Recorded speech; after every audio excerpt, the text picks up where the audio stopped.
고린도전서 2장 3절 말씀입니다.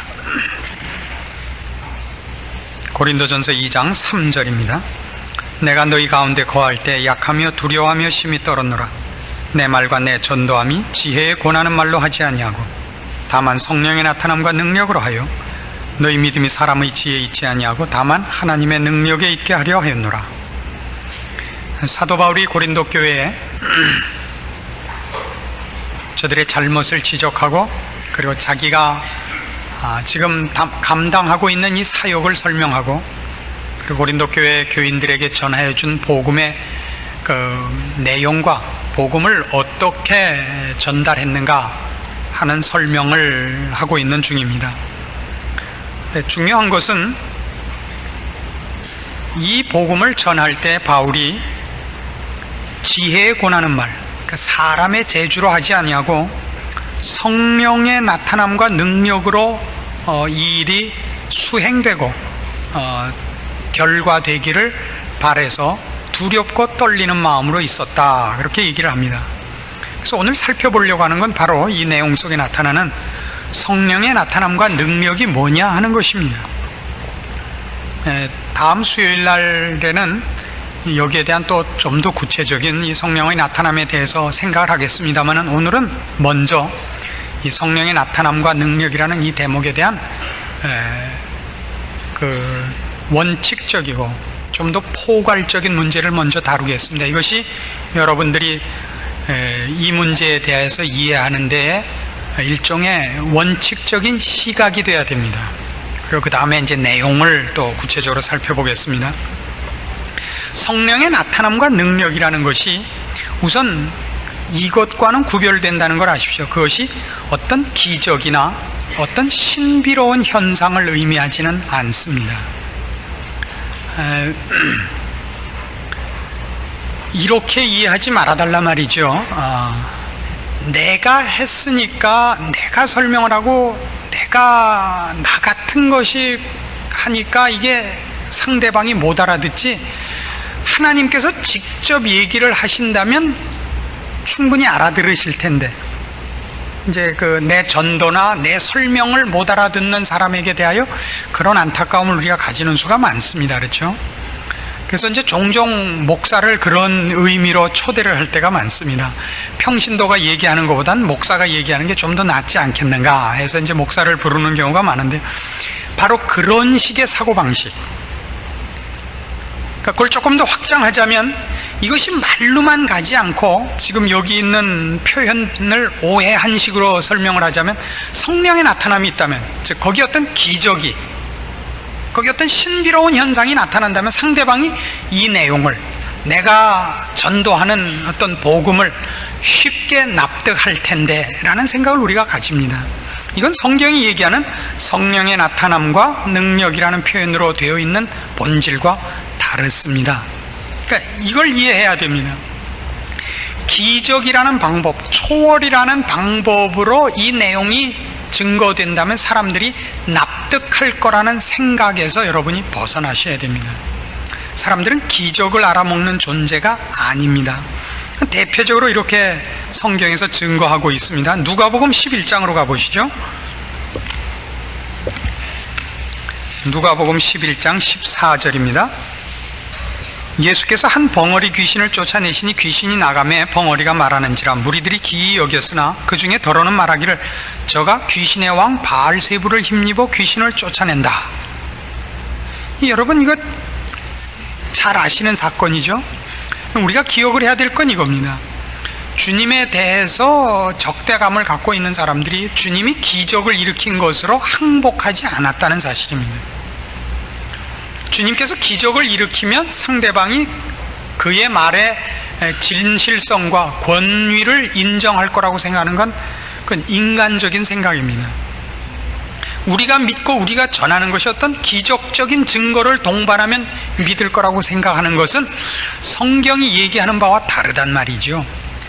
한 자연인에게 복음이 전달되기 위하여 성령께서 직접 간섭하셔야 되는, 즉 성령의 나타남과 성령의 능력이 거기 관여해야 되는 가장 큰 이유는 이런 외적 증거가 아니란 말이죠. 그걸로는 사람이 항복하지 않는다는 거 성경이 증거하고 있단 말입니다. 하나 더 볼까요? 마태복음 8장으로 가보십시다. 마태복음 8장 28절입니다. 또 예수께서 건너편 가다라 지방에 가심에 귀신 들린 자 둘이 무덤 사이에서 나와 예수를 만나니 저희는 심히 사나워 아무도 그 길로 지나갈 수 없을 만하더라.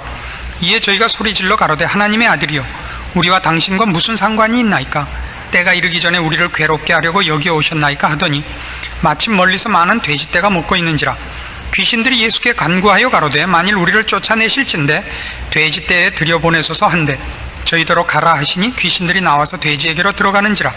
온 떼가 비탈로 내리달아 바다에 들어가서 물에서 몰사하거늘 치던 자들이 달아나 시내에 들어가 이 모든 일과 귀신 들린 자의 일을 고하니 온 시내가 예수를 만나려고 나가서 보고 그 지방에서 떠나시기를 간구하더라. 군대 귀신 들렀던 자를 이제 그 귀신을 쫓아냈습니다. 귀신이 얼마나 많았던지 군대라고요. 이름이 군대라고 지칭할 만큼 많은 귀신이 들렸던 자를 귀신을 쫓아내자 사람들이 그걸 보고 주님 앞에 와서 엎드린 것이 아니라 주님을 축출했다고요. 그 지방에서 떠나기를 요청했다고요. 우린 이건 성경에서 많이 보는 겁니다. 요한복음 1장으로 돌아가 보시면 이 요한복음 1장이 얼마나 중요한 그 내용을 담고 있는가 하는 걸 늘 기억을 해야 되고 이런 표현에 대해서 익숙하셔야 됩니다. 요한복음 1장 1절부터 봅니다. 태초에 말씀이 계시니라. 이 말씀이 하나님과 함께 계셨으니 이 말씀은 곧 하나님이시니라. 그가 태초에 하나님과 함께 계셨고 만물이 그로 말미암아 지은 바 되었으니 지은 것이 하나도 그가 없이는 된 것이 없느니라. 그 안에 생명이 있었으니 이 생명은 사람들의 빛이라. 빛이 어두움에 비치되 어두움이 깨닫지 못하더라. 9절 참빛 곧 세상에 와서 각 사람에게 비치는 빛이 있었나니 그가 세상에 계셨으며 세상은 그로 말미암아 지은 바 되었으되 세상이 그를 알지 못하였고 자기 땅에 오매 자기 백성이 영접지 아니하였더라. 이걸 기억하셔야 됩니다. 이 땅을 지으시고 우리를 지으신 주인이 오셨어요. 그래서 자신이 하나님이신 것을 여러 가지로 증거하셨습니다. 죽은 자를 살려내기시기도 하고 바다를 잠잠케 하시기도 했습니다. 눈먼 자를 고치기도 하고 귀신 들린 자를 귀신을 쫓아내어 온전케도 했습니다. 그런다고 사람들이 그에게 호감을 갖거나 그에게 항복하지 않았다는 것이 복음서의 증거입니다. 그렇지 않습니까? 그래서 우리가 지금 갖고 있는 이 사고방식, 이 신적이고 영원한 진리인 이 우리가 믿는 기독교 신앙을 상대방에게 납득시키기 위해서 성령님이 왜 간섭하셔야 되느냐? 이것이 신적인 것이며 옳다는 어떤 초월적인 증거를 제시하셔야 되기 때문이다라고 생각하는 것은 성령님이 이런 사건에 도입되어야 하는 이유로서는 성경적인 시각과 거리가 있다 이겁니다. 그래서 우리가 쉽게 그 오해하는 성령의 나타남을 어떤 그 초월적인 현상, 초월적인 기적으로 자꾸 가는 것은 그건 별로 성경이 요구하거나 성경이 그 무게를 주는, 거기에 많은 비중을 두는 사건이 아니라는 걸 꼭 기억을 해 주십시오. 그래서 뭐 이렇게 말씀드려서 죄송합니다만 그 뭐 넘어지는 일 같은 건 그거 좋아하실 거 하나도 없습니다. 귀신 쫓겨나가는 거 이런 거 갖고 너무 크게 따지시면 안 됩니다. 그런 일이 있을 수 있습니다. 하나님이 하십니다. 그러나 하나님은 그것에 중점을 두시지 않는다고요.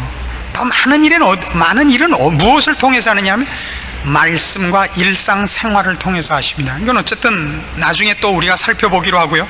이걸 분명히 하기 위해서 우리가 구약에 이미 예언되었던 성경 전체의 가장 중요한 사상으로 갑니다. 예레미야 31장으로 갑시다. 구약 성경 1102페이지 예레미야 31장 31절입니다.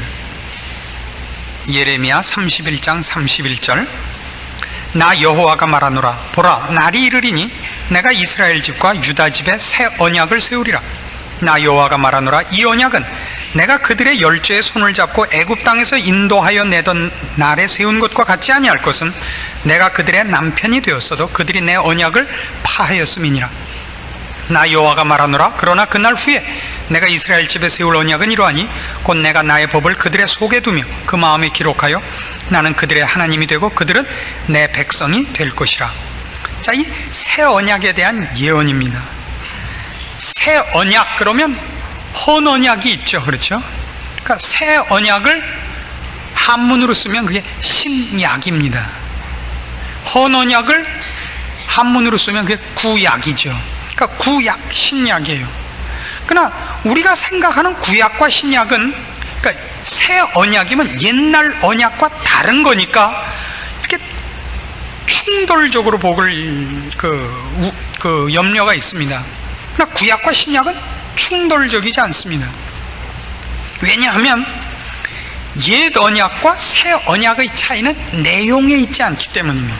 왜냐하면 새 언약이 뭐냐 하면, 보세요, 33절, 나 여호와가 말하노라. 그러나 그날 후에 내가 이스라엘 집에 세울 언약은, 즉 새 언약은 이러하니 곧 내가 나의 법을 그들의 속에 두며 그 마음에 기록하여, 나는, 그 내용이 뭐냐면 나는 그들의 하나님이 되고 그들은 내 백성이 될 것이라요.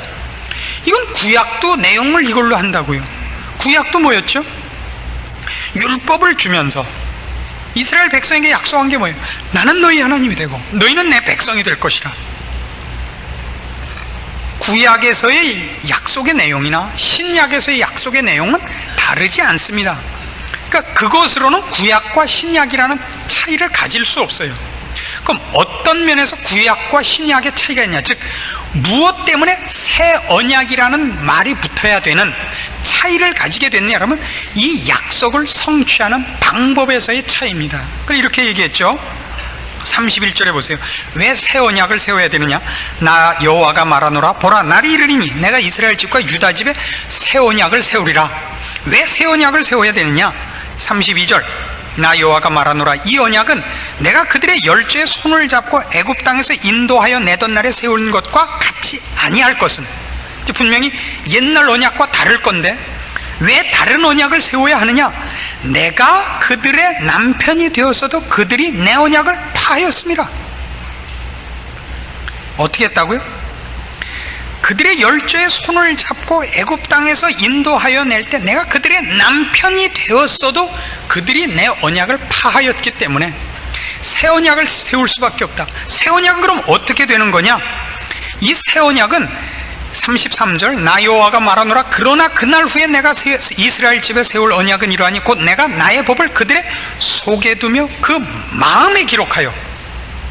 옛날 약속과 똑같은 내용, 나는 그들의 하나님이 되고 그들은 내 백성이 되는 것을 이루고야 말겠다 이거예요. 그러니까 내용으로는 구약과 신약이 동일한데 이루는 방법에 있어서는 옛날에는 하나님께서 이 약속을 이루기 위하여 인간의 밖에서 역사하시는 방법을 썼단 말이에요. 율법이라는 방법, 그리고 기적이라는 방법. 그러나 그것 가지고 이 약속이 이루어지질 않더라고요. 그것 가지고는 사람을 그 약속에 동참하게 못 만들더라고요. 이스라엘 백성의 손을 잡고 그들의 남편이 되었어요. 그러니까 더 이상 가까울 수 없는 관계가 되고, 그렇죠? 손을 잡아 끌어왔어요. 애굽 땅에서 끌어내는 것, 냈을 때 일어난 모든 기적들로 그들을 위하여 이 언약을 성취하기 위한 모든 간섭을 했음에도 불구하고 이스라엘 백성은 하나님을 배반했습니다. 그래서 새 언약입니다. 어떤 새 언약? 밖에서 힘을 쓰는 방법이 아니라 속을 바꿔놓는 방법, 내 법을 그들의 마음에 두는 방법. 그 방법이 뭐죠? 예수 그리스도의 십자가입니다. 이게 바로 성령의 나타남과 능력이라고 지칭되는 것입니다. 우린 자꾸 구약적인 방법론을 갖고 있단 말이죠. 이것보다 더 큰 기적이 있다면, 이것보다 더 큰 체험이 있다면, 이것보다 더 신비로운 증표가 있다면 항복할 것이라고. 아닙니다. 뭐라 그랬어요? 내가 그들의 손을 잡고 애굽 땅에서 인도하여 냈던 때와 다른 언약을 세우는 수밖에 없다. 내가 그들의 남편이 되어서도 그들이 내 말에 순종하지 않고 이 언약을 지키지 않았다. 그래서 내가 새 언약을 세울 수밖에 없고, 새 언약은 어떻게 해서 그 언약을 성취할 수 있냐? 그들의 마음을 고치는 방법이다. 이겁니다. 그러니까 우리가 복음이라는 것을 지금 복음에 복음된 것을 조명을 해보면 가장 중요한 복음의 핵심이 뭐냐 그럴 때 그것이 나로부터 시작하거나 내가 그걸 납득하거나 내가 결정하거나 내가 선택하는 문제가 아니라는데 복음에 중요한 한 요소가 있단 말이죠. 외부에서 나를 붙잡아가는 싸움이라고요. 그리고 외부로부터 내 마음 문을 열고 내 눈을 뜨게 하는 작업입니다. 주께서 나를 위하여 죽으시고 나를 위하여 살으심으로 죽었던 내 영혼이 거듭나서 주를 보는 것입니다. 내가 주를 믿는다고 고백하는 것은 그런 의미에서는 사실은 결과입니다. 무슨 결과예요? 주께서 나를 위하여 십자가상에서 돌아가신 결과입니다. 오순절 성령 강림을 어떻게 허락받죠? 성령을 구해서 받는 것이 아니라 약속하신 것이기 때문에 받습니다. 그 약속은 무엇의 결과냐면 예수 그리스도의 십자가 사역의 완성 때문에 주어지는 선물입니다. 선물입니다. 그래서 오순절 성령 강림은 첫 번째 증거가 뭐냐면 주께서 우리를 위하여 행하신 대속 사역이 완전했다는 표입니다. 이제는 더 이상 우리가 죄인이 아니라서 하나님께서 우리와 함께 하실 수 있다는 표입니다. 과연 이제 성령 하나님이 우리 안에 와 있을 수 있는 거예요. 내가 더 이상 죄인이 아니기 때문에.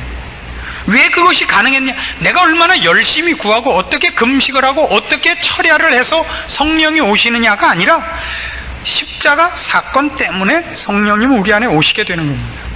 성령의 나타남과 성령의 능력이라고 지칭되는 성경이 우리에게 알게 하고 싶어하는 내용인 것입니다.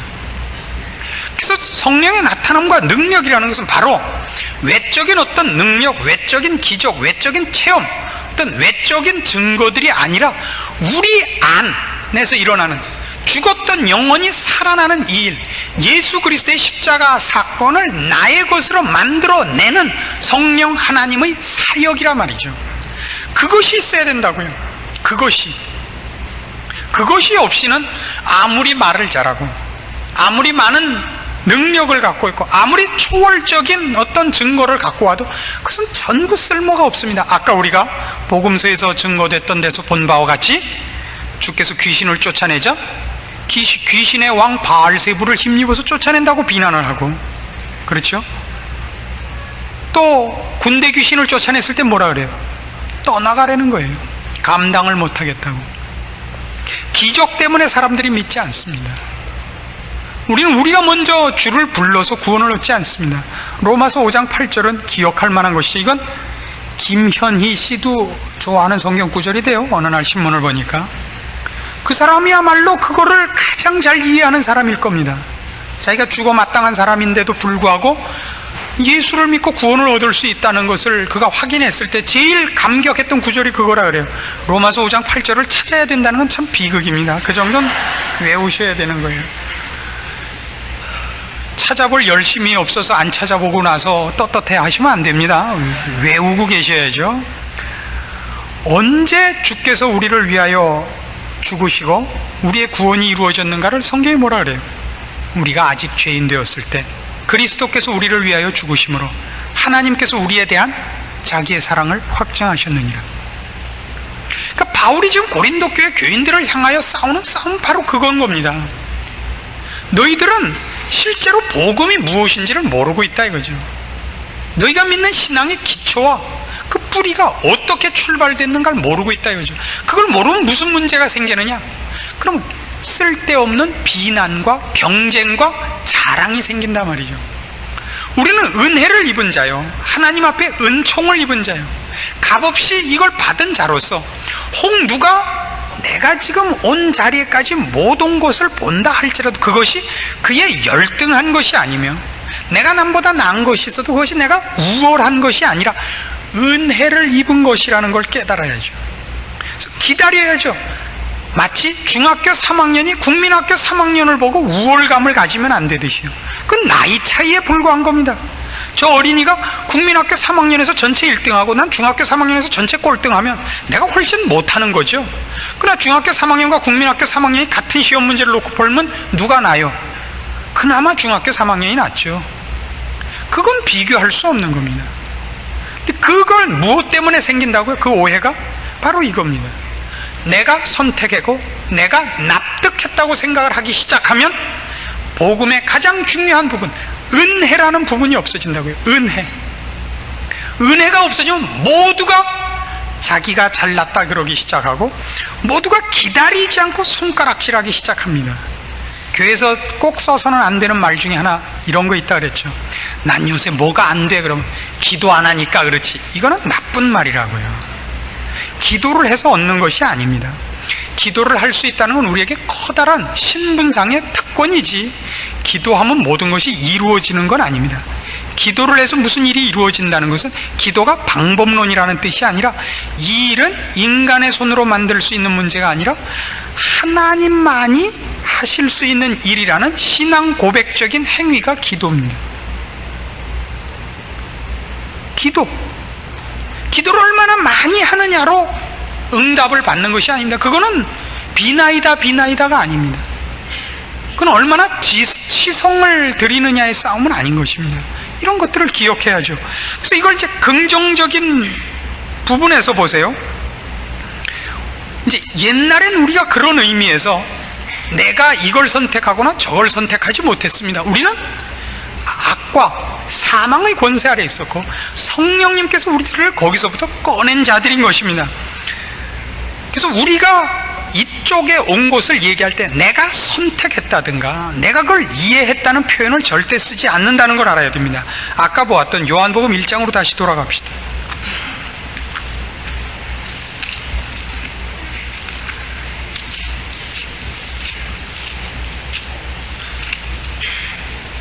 요한복음 1장 9절부터 다시 보십니다. 참빛 곧 세상에 와서 각 사람에게 비치는 빛이 있었나니 그가 세상에 계셨으며 세상은 그로 말미암아 지은 바 되었을 때 세상이 그를 알지 못하였고 자기 땅에 오매 자기 백성이 영접지 아니하였으나, 이 12절은 굉장히 조심해서 보셔야 됩니다. 영접하는 자 곧 그 이름을 믿는 자들에게는 하나님의 자녀가 되는 권세를 주셨다 그래요. 이건 굉장히 강조됩니다. 그 강조되는 것은 저는 불만이 없고 반대할 의사도 없습니다.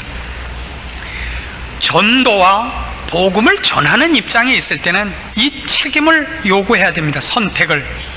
주 예수 그리스도를 영접하십시오, 그 이름을 믿으십시오라고 얘기해야 됩니다. 그건 하나도 틀린 것이 없고 성경이 요구하는 것입니다.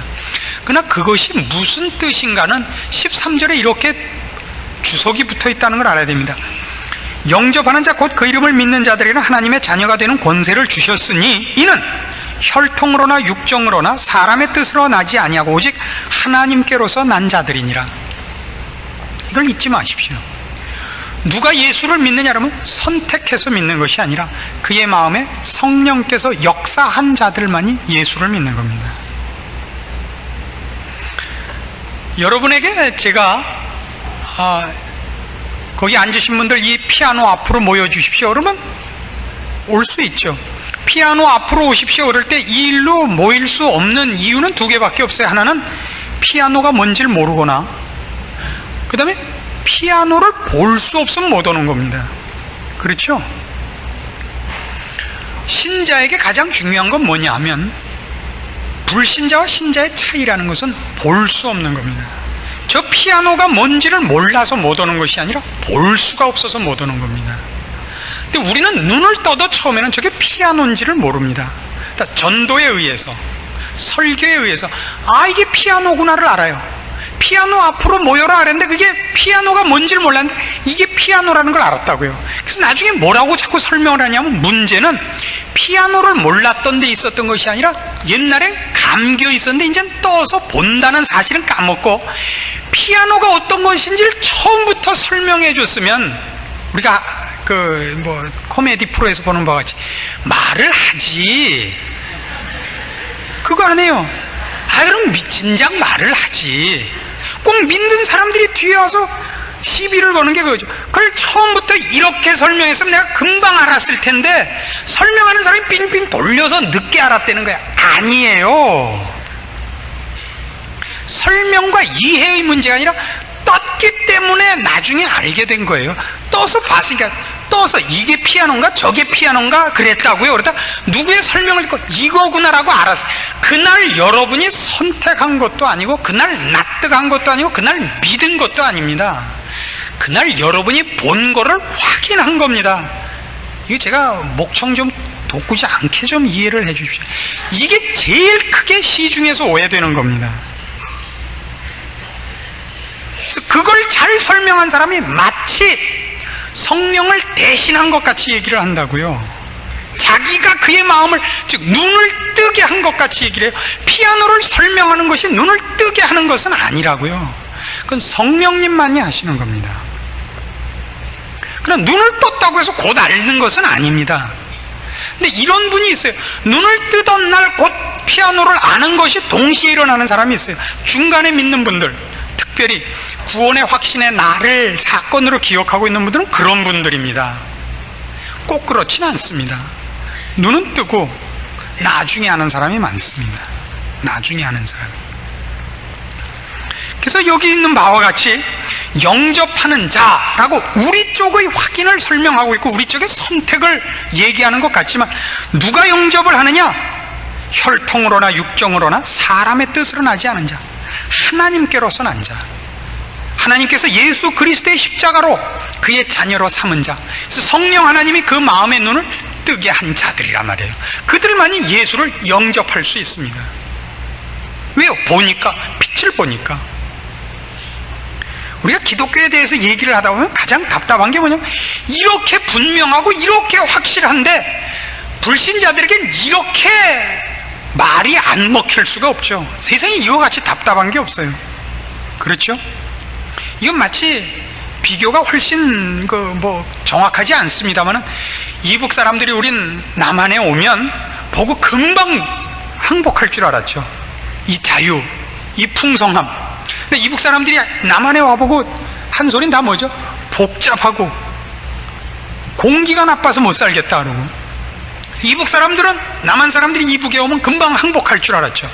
그 일사불란함, 그 맑은 공기. 근데 가보고 다 숨이 막힌다는 거예요. 공기는 여기가 더 나쁜데 서로 숨이 막힌다는 거죠. 저쪽은 이쪽에 공기가 숨이 막히고, 우리는 그쪽 분위기가 숨이 막히고, 서로 도움을 받고 충격을 받을 거라고 생각하는데 자기네 생각대로 이해를 하더라는 것 우리가 경험했습니다. 신자가 갖고 있는 이 너무나 분명한 거, 하나 더하기 하나는 둘이다 보다도 더 분명한 거를 아무리 잘, 아무리 좋게, 아무리 큰 증거를 갖고 제시해도 눈이 띄어져 있지 않은 사람에게는 그게 완전히 마이동풍입니다. 마이동풍이 뭐냐는 사전을 찾아보기로 하고, 마태복음 16장으로 가보십시다. 16절로 갑니다. 유명한 베드로의 신앙 고백을 보십니다. 마태복음 16장 16절. 시몬 베드로가 대답하여 가로되 주는 그리스도시요 살아계신 하나님의 아들이시니이다. 놀라운 고백이죠. 다음에 뭐라 그러나 보세요. 주님이, 예수께서 대답하여 가라사대 바요나 시몬아 네가 복이 있도다. 이를 네게 알게 하니는 혈육이 아니요 하늘에 계신 내 아버지시니라. 이것보다 더 분명한 설명이 어디 있습니까? 야 베드로야, 너 똑똑하다. 너 어느 학교 나왔냐? 이게 아니라고요. 넌 정말 내 제자답다가 아니라 넌 복이 있다죠. 왜 복이 있냐? 이걸 알게 됐으니까. 이걸 어떻게 알게? 하나님이 너에게 이걸 알게 한 거, 그게 너에게 복이다 이거예요. 바요나 시몬아 네가 복이 있도다. 이를 내게 알게 하니는 하늘에 계신 내 아버지시니라. 이걸 자꾸 몰라요. 우린 자꾸 이걸, 지금 고린도 교회들은 어떻게 간 거예요? 본인이 똑똑해서 알았다는 거 아니에요. 나는 아볼로에게 배워서 알게 됐고 나는 게바에게 배워서 더 많은 걸 알게 됐다는 거 아니에요? 아니에요. 성경이 얘기하는 것은 복이 있는 겁니다. 복이 있는 거. 우리가 아는 거 아닙니다. 하나님이 우리 눈을 뜨게 하시고 우리에게 신령한 것들, 영원한 것들을 보여주셨습니다. 그래서 아는 겁니다. 저 사람은 왜 모르죠? 저 사람은 아직 하나님께서 간섭하신 지 얼마 되지 않아서입니다. 우리는 고등학생이고 저 사람은 유치원인 것 뿐입니다. 그건 세상 나이와는 관계없는 겁니다. 그거 갖고 싸우고 자랑하는 것 같이 어리석은 게 어디 있습니까? 고린도전서 12장으로 가보십시다. 지금까지 한 이 말씀을, 이 둘 차이를 하나로 묶어서 설명하는 데가 있습니다. 고린도전서 12장 1절입니다. 형제들아, 신령한 것에 대하여는 내가 너희의 알지 못하기를 원치 아니하노니 너희도 알거니와 너희가 이방인으로 있을 때 말 못하는 우상에게로 끄는 그대로 끌려갔느니라. 그러므로 내가 너희에게 알게 하노니 하나님의 영으로 말하는 자는 누구든지 예수를 저주할 자라 하지 않고 또 성령으로 아니하고는 누구든지 예수를 주시라 할 수 없느니라. 자, 분명한 대조를 보세요. 예수를 믿기 전에는 인간은 선택권이 없습니다. 인간은 우상이 끄는 대로 끌려가는 노예입니다. 죄와 사망과 무지와 이 세상의 권세 잡은 자가 끄는 대로 끌려가는 존재지, 그 앞에 예수님이 오셔서 복음을 제시하고 이거 받을래? 그냥 지금 그대로 갈래? 이렇게 제시되는 것이 아닙니다. 인간은 그 둘의 선택권을 갖고 있지 않고 둘을 동시에 보지 못합니다. 누구든지 성령이 간섭하시지 않은 상태에서는 본인의 능력과 본인의 지식과 본인만의 조건으로는 이 세상이 끄는 대로, 이 세상 사탄, 권세 잡은 자, 그 악함과 부패함과 멸망받을 것의 노예로 끌려갑니다. 끄는 대로 끌려가는 존재입니다. 근데 어떻게 주를 믿게 됐다고요? 3절 하반절에 있는 바와 같이 성령으로 아니하고는 누구든지 예수를 주시라 할 수 없습니다. 즉 성령께서 그를 죄와 사망으로부터 구원하사 사망과 사탄의 노예로부터 자유케 하여 하나님의 자녀로 불러내지 않고는 하나님을 알 수도 없고 예수 그리스도가 주신지 알 수도 없고 주를 붙잡을 수도 없다고요.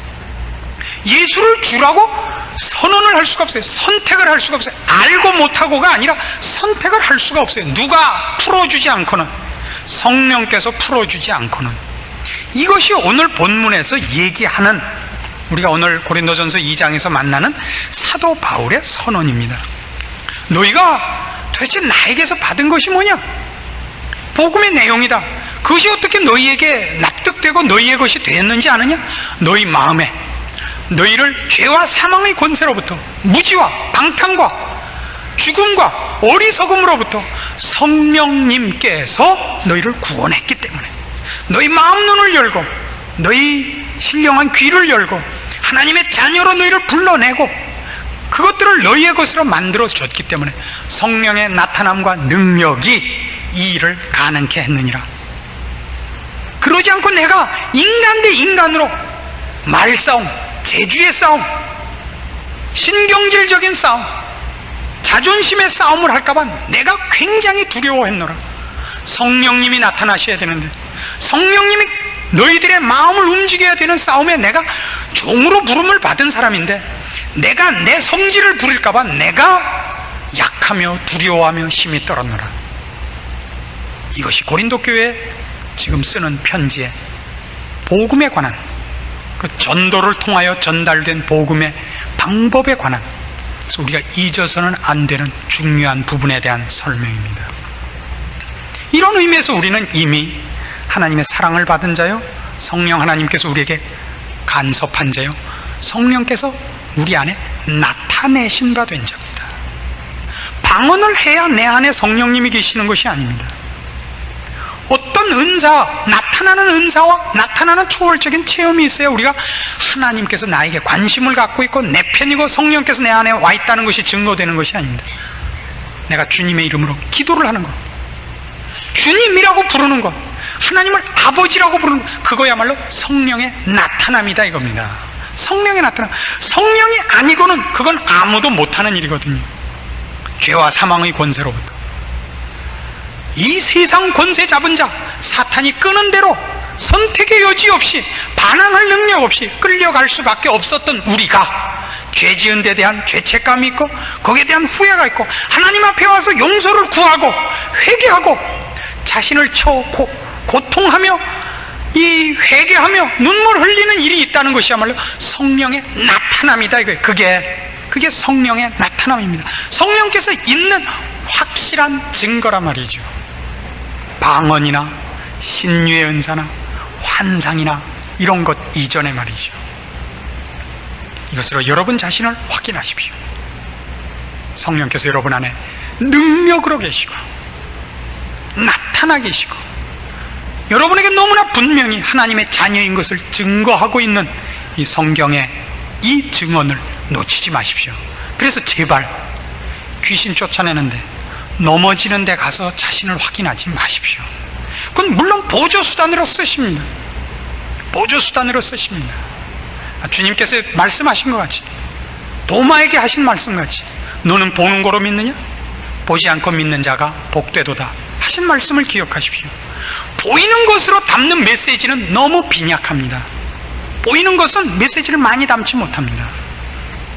말씀 안에 담아놓은 메시지의 풍성함을 보이는 것에 집착하기 시작하면 놓칩니다.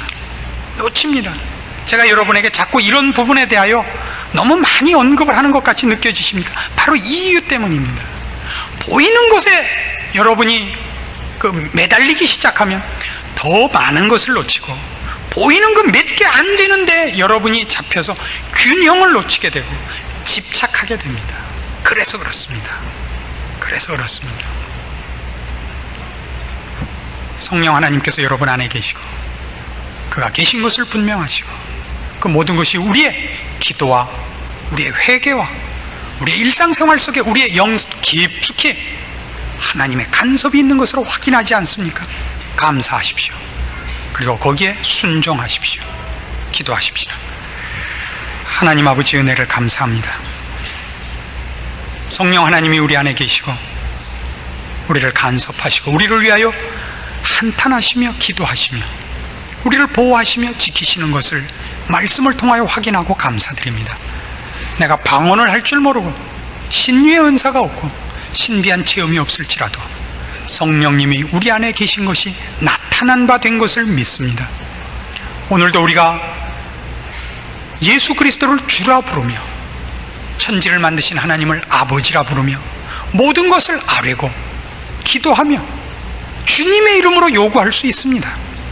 성령으로 말미암지 않고는 이런 것이 불가능하다는 성경의 약속을 견주어 볼 때 우리가 하나님의 자녀된 것이 너무나 분명합니다. 이 믿음에서 떨어지지 말게 하시옵소서. 보이는 것에 미혹되어 주께서 우리에게 이미 허락하셨고 이미 약속한 더 많은 것들을 놓치는 일이 없게 하시고, 그리고 주께서 말씀으로 풍성케 하신 주의 자녀들로 하여금 말씀으로 인하여 살찌고 강건해지고 승리하는 일을 기필코 이루시옵소서. 예수님의 이름으로 기도합니다. 아멘.